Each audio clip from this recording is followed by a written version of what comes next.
नमस्कार. आज आपण करणार आहे गावरान पद्धतीने झणझणीत अशी शेवग्याच्या शेंगाची भाजी आणि ताजे मसाले करून भाजी करणार आहे. तर चवीला खूप छान अशी लागते ताज्या मसाल्यापासून केल्यामुळं. आणि एकदा जशी तुम्ही भाजी करून खाता तर सारखं हमेशाच अशी करून खाता. बेसिक साहित्यामध्ये करणार आहे तर रेसिपीला सुरुवात करू.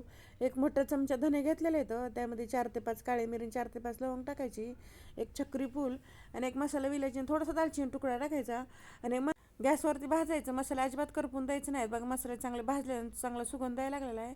आता काढून घेतलं की त्यामध्ये खोबऱ्याचे काप टाकले, असे पातळ कापून टाकलं होतं. याला पण चांगलं गोल्डन कलर येईपर्यंत भाजून घ्यायचं. खोबरं चांगलं भाजलेलं आहे हे ते काढून घ्यायचं आणि त्यामध्ये 2 कांदे टाकले आहेत, मिडियम साईजचे कांदे असे उभे पातळ कापून टाकायचे आणि कांद्याला चांगलं असं गोल्डन कलर येईपर्यंत चांगलं परतून घ्यायचा. हा कांदा परतून झाला आहे. इकडं मसाले थंड होते तोपर्यंत आपण शेंगा उकडून घेऊ. हे 250 ग्राम शेंगा घेतलेले आहेत. याला 2 ते 3 पाण्याने स्वच्छ धुवून घ्यायचे आणि 2.5 ते 3 इंच असे तुकडे करून घ्यायचे आणि त्याच्यावरचं पूर्णपणे साल काढायचं नाही. थोडंसं असं राहून दिलं तरी चालतं, पण थोडं थोडं कमी पण साल काढायचं म्हणजे लवकर अशी शेंग शिजती. पाण्याला उकळाय त्यात थोडंसं मीठ टाकून छोटंसं अर्धा चमचा हळद टाकायची आणि त्यामध्ये शेंगा उकडून घ्यायच्या. 10 ते 12 मिनिटांनंतर चांगले शेंगा उकडलेले आहेत. यातलं पाणी फेकून द्यायचं नाही, पाणी आपल्याला वापरायचं आहे. नंतर खडे मसाले थंड झाले की मिक्सरमध्ये टाकून घ्यायचं. खडे मसाले पहिले वाटून घ्यायचं, मग त्यामध्ये कांदा टाकायचा. कांदा टाकून थोडंसं पाणी टाकायचं आणि पाणी टाकून चांगला असं बारीक मसाला वाटून घ्यायचा. कढई घेतली, कढईमध्ये 2 चमचे तेल टाकायचं. तेल जास्त वापरायचं नाही भाजीला. 6 ते 7 लसणाचे काय आता ठेचून घ्यायचं. असं ठेचून घेतला लसूण खूप छान सुगंध येते. लसूण चांगला परतून घ्यायचा.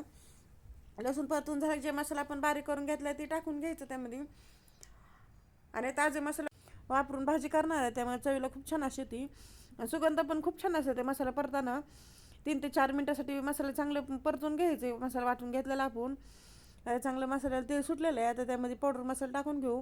1 चमचा लाल तिखट टाकलेलं आहे आणि 1 चमचा काळा तिखट टाकून घ्यायचं. त्याच्यावरची कांदा लसूण मसाला किंवा गोडा मसाला टाकून घ्यायचा. थोडीशी कोथिंबीर टाकायची. कोथिंबीर अशी मसाल्यामध्ये टाकली म्हणजे खूप छान अशी भाजीला चव येते आणि दिसायला पण छान दिसते. चांगलं 1 मिनिटासाठी मसाले परतून घ्यायचे. हे परतून झालं की त्यामध्ये आता शेंगा शिजून घेतलेलं होतं तीच पाणी वापरायचं, दुसरं वापरायचं नाही. थोडंसं पहिलं पाणी टाकायचं आणि चांगलं मसाला मिक्स करून घ्यायचा. मग त्यामध्ये अजून पाणी टाकून मिक्स करून घ्यायचं.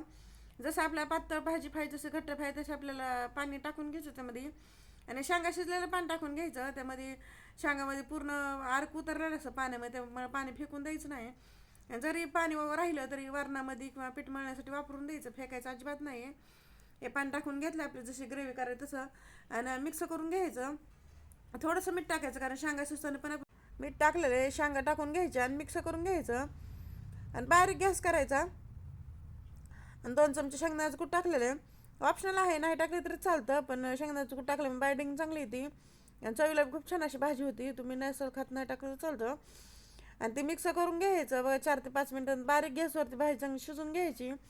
कारण शेंगा तर पहिलं शिजलं पण एकदा ग्रेव्हीमध्ये थोडंसं शिजून घ्यायचं शेंगाला, म्हणजे ग्रेव्ही पूर्ण शेंगामध्ये जाते. थोडीशी कोथिंबीर टाकून मिक्स करून घ्यायचं की छान अशी झणझणीत भाजी आणि झटकीपट तयार होती.